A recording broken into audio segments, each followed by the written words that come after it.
Divyavani, Divyavani, Divyavani, Divyavani. A parish priest, dear brothers and sisters, asked the people during the death anniversary mass, what is the opposite of death? Many said, the opposite of death is life. The opposite of death is life, they said. But a very aged person said, the opposite of death is being remembered. The opposite of death is being remembered. The parish priest then continued immediately and said, that is the exact answer. That is the exact answer. Because as long as someone remembers you and tells your name, someone remembers you, tells your name and loves you, you are still alive. You are still alive. They are alive in your memory. Death cannot separate our loved ones from us when we remember them. In today's Gospel, Jesus stands before the tomb of Lazarus and calls him by name. Lazarus, come out. Lazarus, come out. Lazarus is remembered. Lazarus is loved. And Lazarus called forth. The word of Jesus restores Lazarus to life. The word of Jesus so powerful. Jesus restores Lazarus to life. Lazarus is back to his family.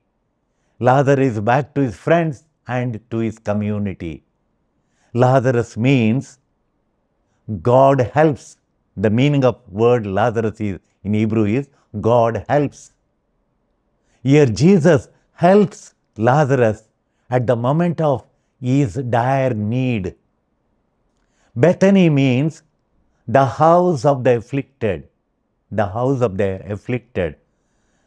Jesus helps those in the house of the afflicted. Jesus helps every one of them because he loves them. The story is not just about illness and death. It is the story of the illness and death of someone the Lord loves. Someone the Lord loves. Love of God responds to us also, whom the Lord loves. The Lord loves us. That's why whenever we are afflicted, when we call Jesus, Jesus comes to our help. Jesus helps us also. Jesus responds us also, whom he loves. Jesus does not stop Lazarus from dying. In that case, it cannot facilitate the realization of how much Jesus loves him and how love conquers death. It cannot facilitate that. It cannot facilitate the realization of this. Jesus is not saying Lazarus is dead, but he says Lazarus is fallen asleep. Jesus is not saying Lazarus is not dead. Jesus is not saying Lazarus is dead, but he says Lazarus is fallen asleep. For disciples and others, Lazarus is dead, already dead. But for Jesus, Lazarus is just fallen asleep. Many times we say, my future is dead. My future is gone, dead and gone. I have reached the dead end of my life. Many times we say, I have reached the dead end of my life. Sometimes we say, my financial prospects are dead and gone. My career and my growth is dead. We see in that way. But Jesus says, Lazarus is just fallen asleep. Lazarus is not dead, he just fallen asleep. Others say, don't go. Lord, don't go. It is no use of going. Lazarus is already dead. But Jesus said, he's just fallen asleep. That should be our attitude. Those who trust God, that He will be with us. And for him, Lazarus is just asleep. We may be waiting for a visa. We may be waiting for a job, secure a job. We may be waiting for a good result. We should have the attitude of Jesus. Lazarus is just fallen asleep. It's a question of time. The Lord whom we trust will be with us. Love is stronger than death. Love is stronger than death. Love must overcome death. Jesus is calling Lazarus in a loud voice. A loud voice symbolizes the presence of God. When there is a loud voice, it's the presence of God. Lazarus comes out of darkness into light. To believe in Him is to live fully, live differently, and learning to live free. We have to learn to live free from all addictions. Addictions means we want more and more, more and more, more and more. That is addiction. That's a material addiction. Material addiction for material things is that. So we have to overcome. We have to set free ourselves from all that binds us and learning to live free. Bible doesn't say sickness, problems, difficulties, death do not come to us. Bible doesn't say. The scripture doesn't say. Sickness doesn't come to us. Problems don't come near us. Difficulties and death do not come to us. The scripture doesn't say this. But scripture says they can't defeat us. That's why we have to keep in mind that one thing what the Word of God says. The scripture says the problems, the sickness, the difficulties, death cannot defeat us. We are not victims of these things, but we are victorious, victors. We are victors. The Lord is with us. This is the lesson raising the Lazarus from death teaches us. The death of Lazarus can be symbolically seen as death of a soul. Death of Lazarus, symbolically, the symbols behind it is death of a soul. Death of Lazarus means death of soul. The soul died from mortal sin. When the soul dies from mortal sin, that is what the death of Lazarus signifies. Lazarus means God helps. God helps. This is similar to leprosy. The death of soul is similar to leprosy, the physical sickness, other grave physical sickness, which are symbols of sin. For that reason, Jesus' reaction reveals how we should respond to serious sin.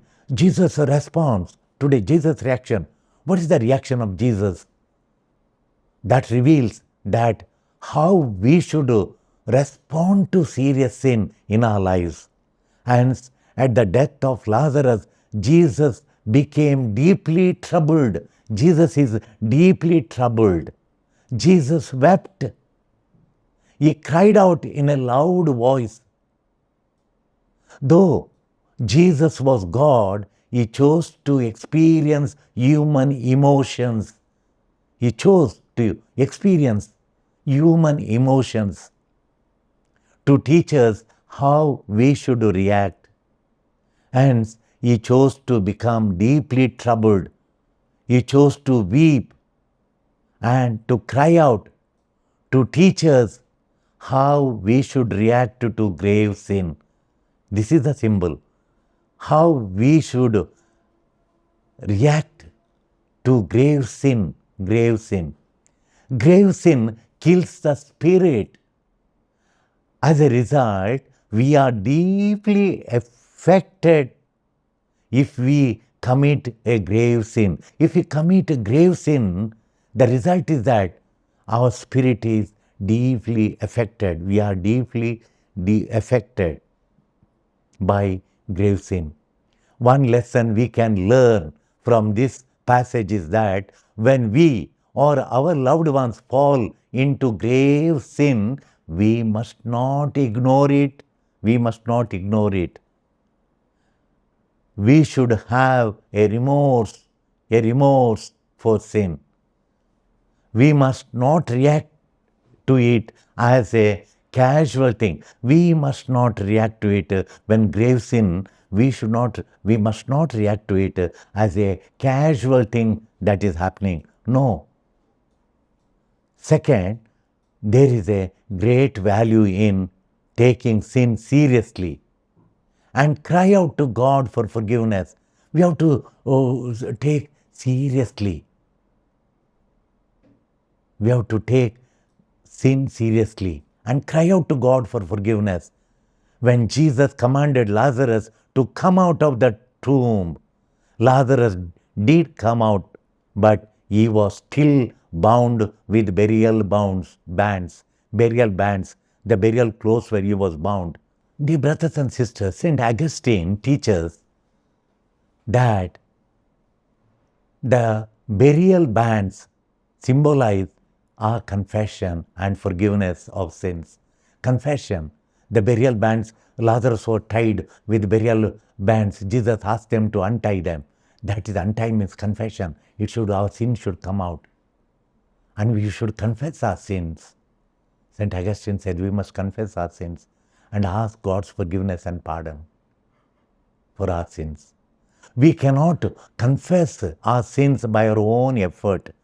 We must be moved by grace of God and the command of our Lord to come out and show our bonded state to God. We must show how we are bonded, how we are bound by the burial bands. That means the sin, how it binds us. Lazarus obeys the command of Jesus. It's a symbol of our response to God. When called to repentance, when God called to repentance, we come out of the sin. As Lazarus came out of the tomb, we need to come out of our sin by repentance. When God commands us to repent, we must obey His command. When the Lord says, unbind him and let him go, this symbolizes the effect of the sacrament of confession, the sacrament of reconciliation. Its symbol is that unbind him and let him go. So when we participate in the sacrament of confession, each time when we go for the sacrament of confession, then we hear the word from the Lord, unbind him and let him go free from sin and its power. And the power it has to release a person from sin, and the effect of sin is tremendous. Sacrament of confession unbinds us from all our binding. The bands bind our mouth, we can't speak, bind our eyes, we can't see properly, and binds our hands, we can't do the work the Lord has given us properly, and it binds our legs, we can't walk the way Jesus told us to walk. The sin has double consequence. It keeps us from eternal salvation. The remedy for this is confession and forgiveness. Dear friends, let us reflect the effects of sin. The sin keeps us from eternal salvation. The remedy for this is confession and forgiveness of sins. Confession unbinds us and leads us to salvation. The second thing we have to reflect this Sunday, the second effect is called the temporal punishment. This punishment is not from God, but from sin. When we sin, we become attached to that sin. The temptation to return to it is strong strengthened. It becomes stronger and stronger. This is the second effect, the effect of sin. We get attached to sin, and the temptation to return to, when we give up the sin, but the temptation comes to return back to the same sin. And the temptation becomes strong and strong day by day. It is strengthened. The fourth effect is that the ongoing conversion means we hear our Lord say, untie him, let him go, untie him. This we do by ongoing conversion and growth in virtue and repentance. Let us reflect today. Jesus tells us to come out. Come out means what? What sin is Jesus telling us to be free from? What sin we need to be free from? The Lord tells us to be free from. Which is a sin? One sin. We need to identify that sin and repent of it. Repent of it. Consider the temptation we struggle with. Which are the temptations you struggle with? There may be one temptation you are struggling with. Identify that. And the attachment we have towards a particular sin. For one particular sin, each person differs. What is the particular sin you are attached to? That need to be identified and repent. And when we ask repentance of that sin, the grace of the Lord flows in us and it sets us free. The Lord wants us to be free. Set him free. Let him walk free. Let him go. Set him free. May the grace of God unbind us from all the sins that bind us and make our life miserable. Let the Lord's grace this Lenten season unbind us, set us free, and make us walk free from all attachment to sin. May the Lord bless in a special way during this Lenten season. Amen. Divyavani.